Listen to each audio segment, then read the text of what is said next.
Обвинителот од СЈО Бурим Рустеми, давајќи исказ за случајот Рекет, пред Вилма Русковска одговорил на сите прашања поврзани со Поштенска банка, но не сакаше да одговори на новинарските прашања дали се точни информациите дека Катица Јанева на понеделничкиот колегиум им се заканувала на обвинителите од специјалното обвинителство со зборовите: ако пропаднам јас, пропаѓате и вие. Што ви кажа Катица Јанева вас? Не би кажал за тоа пиење кафе заедничко со колегите. Благодарам.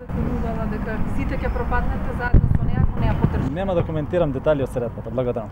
Рустеми во обвинителството говорел за состанокот каде според она што го кажа обвинителката Лила Стефанова, Јанева побарала се затвори случајот Поштенска банка без затворски казни, но пред медиумите не сакаше да открие детали. Тоа што го споруваше обвинителката Стефанова дека вие сте се побуниле на тој состанок на тој колегиум 16 април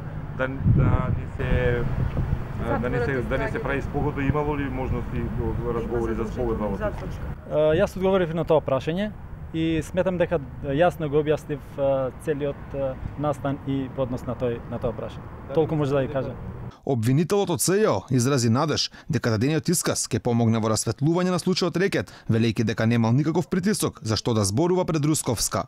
Сметам дека мојот исказ ќе придонесе за развој на истрагата во делот на настаните поврзани со предметот Поштенска банка. Пред Рустеми во обвинителството за гонење организиран криминал и корупција исказ дадоа обвинителките од СЈО Елизабета Јосифовска и Лила Стефанова, а најповиканата обвинителка во овој случај, Катица Јанева, тоа ќе го стори во вторник во 10 часот. За Рекет осомничени и притворени се Бојан Јовановски алијас Боки 13 и Зоран Милевски познат како Зоки Кичеец.